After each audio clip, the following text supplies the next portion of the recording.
Bonjour, je suis Elodie Belfanti-G et je reviens une nouvelle fois sur le coin des auteurs pour vous parler de ma duologie d'Almeida. Je vous avais fait une première lecture pour le tome 1, que voici, et aujourd'hui je viens vous parler du second tome, qui est là. Je vais d'abord vous lire le résumé et ensuite j'attaquerai par la lecture qui se trouve à peu près au milieu du roman, à une centaine de pages. Donc le résumé qui se trouve au dos est: après la perte de sa famille, Almeida perd pied. Elle n'a plus rien à perdre et pourtant elle craint pour le peu qui lui reste. Bien des batailles l'attendent encore et contre toute attente, sa meilleure amie Mélanie se révélera maligne et espiègle afin de lui apporter son aide. Y a-t-il encore une place pour l'amour et l'amitié quand tant de vies sont en danger? À voir. C'est parti pour la lecture. Nous sommes le mercredi 2 octobre, et après avoir fait les valises sans trop les remplir et passé une nuit réparatrice, il est temps de se mettre en route. Je monte dans la voiture de Léo, entre l'adresse dans le GPS, et c'est parti. 5 heures de route et nous arrivons à Brest, où nous nous arrêtons pour une pause bien méritée. Nous profitons de l'endroit pour manger dans un petit restaurant rue de Siam et visiter cette ville pour le moins originale. En début d'après-midi, nous finissons les quelques kilomètres qui nous restent, avant d'arriver à la pointe de Saint-Mathieu, coin paumé dans une commune s'appelant Plougovelin. Ici, seules les vagues font écho dans la plaine désertique. Si des sirènes existent, alors je veux bien croire qu'elles seront ici. Dans un endroit aussi chargé d'histoire qu'abandonné des visiteurs, une ancienne abbaye surveille la mer, tandis que le phare de Saint-Mathieu la surplombe. Un sémaphore qui dénote avec les bâtisses anciennes trône au milieu d'elle. « Ma belle, me dit Léo. »« Oui.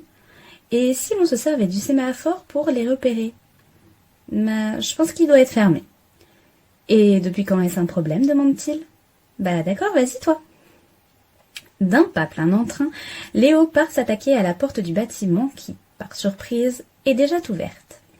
Léo me regarde en haussant les épaules d'un air déçu. Je lui souris et passe devant lui. J'entre dans cet endroit dépourvu de lumière.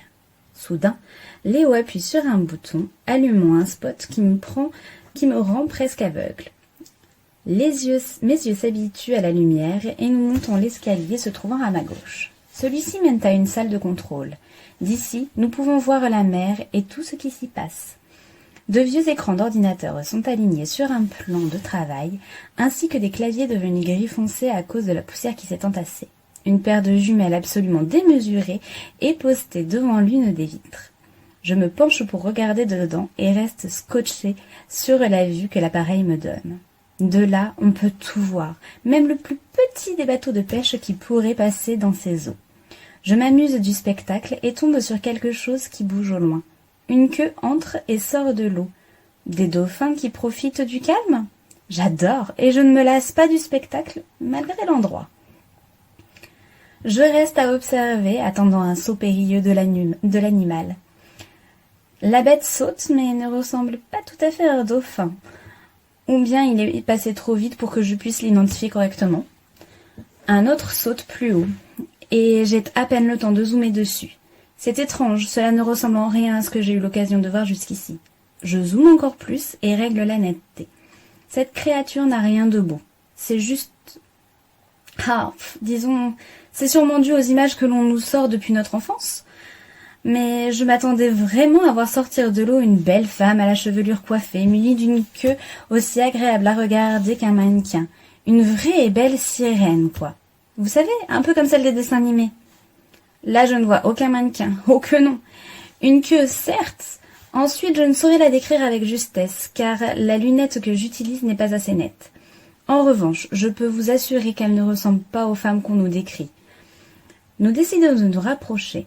Nous sortons du bâtiment et je me précipite sur la plage. Je la traverse et me rends jusqu'au bord. Le qui me rejoint et se pose sur mon épaule. « Eh, dis-moi, Almeida, tu crois franchement qu'elles vont venir juste à toi, comme ça ?»« Hein ? De quoi tu parles ?» demandai-je. « Chérie, ce sont des sirènes. Elles ne se montrent pas aux humains.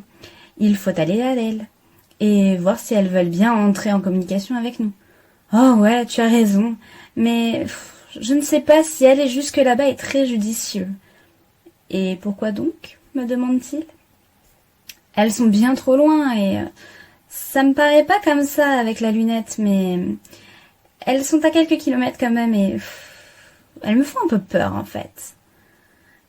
Et tu as une meilleure solution peut-être? Bah, je suis bien obligée de lui dire non. Allez, viens, on va louer un jet ski. Cet engin existe dans ce pays, crois-moi. Je ne tente pas de dissimuler mon soupir. Je me sens totalement désarmée. Je le suis, boudant comme une enfant.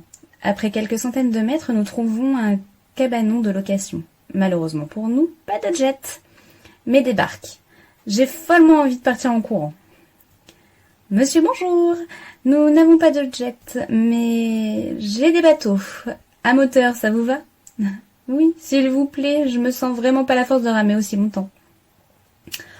Bah, pour une belle jeune fille comme vous, je peux vous louer le mien à la limite. Oh, ce serait absolument adorable. Allez, vous en avez pour combien de temps? Demande-t-il. Serait-il possible de l'avoir pour, disons, 3 bonnes heures? 3 heures? Ok. Entrez régler la paperasse et il est à vous, me dit le locataire. Génial! Et voilà comment, après quelques battements de cils et de beaux sourires, j'ai réussi à changer une misérable barque à rame avec un bateau à moteur. Parfois, il faut vraiment faire des efforts.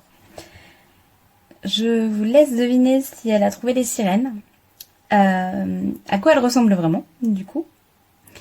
Parce qu'elle a tout vu depuis la lunette. S'est-elle trompée? Je ne vous dirai pas.